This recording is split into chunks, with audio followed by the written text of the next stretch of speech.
குறிப்பாக இந்த அரசு பொறுப்பேற்றதற்கு பிறகு பள்ளிக்கல்வித்துறையில் பல்வேறு மாற்றங்கள் இன்றைக்கு இருந்து வருகிறது.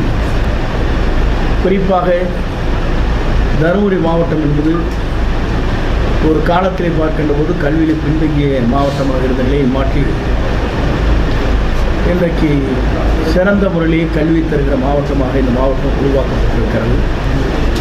அதேபோல் தமிழ்நாட்டை பொறுத்தவரையிலும் பல்வேறு திட்டங்கள் மற்ற மாநிலங்கள் பின்பற்றுகின்ற அளவுக்கு எல்லா துறையிலும் இன்றைக்கு முன்னோடி மாநிலமாக இருக்கிறது. சொன்னால் சிபிஎஸ் போன்ற கல்வி நிறுவனங்களில் 5 பாடத்திட்டங்கள் தான் அங்கே இருக்கிறது. நாம் 6 பாடத்திட்டங்களை நாம் நடத்தி கொண்டிருக்கிறோம். எங்களை பொறுத்தவரையும் 6 பாடத்திட்டங்கள் தொடர்ந்து நடைபெறும். அதில் எந்த மாற்றங்களும் இல்லை. ஆப்ஷன் என்று சொல்கின்ற முறையில் 5 பாடத்திட்டங்களாக மாற்றுவதற்கும் மாணவர் விரும்பினால் 5 பாடத்திட்டங்களை படித்துக் கொள்ளலாம். இல்லை என்றால் 6 பாடங்களை தொடர்ந்து படித்துக் கொள்ளலாம். அதற்கான வாய்ப்புகளை அளிப்பதற்கு அது நடவடிக்கை மேற்கொண்டு வருகிறது. ஆகவே அந்த நடவடிக்கை மிக விரைவிலேயே முதலமைச்சர் ஒப்புதல் பெற்றவுடனே அதை இந்த அரசு அறிவிக்கும். 5 மற்றும் 8ஆம் வகுப்பு பொதுத் தேர்வு 3 ஆண்டு விலக்கு. அது இந்த ஆண்டு அதாவது தேர்வுலேருந்து விலக்கா 3 ஆண்டுக்கு தேர்வு? இந்த ஆண்டை பொறுத்தவரையிலும் இருக்கின்ற ஆண்டில் என்ன நிலைகளை தொடரப்பட்டதோ 1லிருந்து 8 வரை அதே தான் தொடரும். 3 ஆண்டுகளுக்கு இதே தொடரும். 3 ஆண்டுகளுக்கு கழித்ததற்கு பிறகுதான் மத்திய அரசு கொண்டு வருகிற திட்டம் நம்முடைய திட்டம் அல்ல.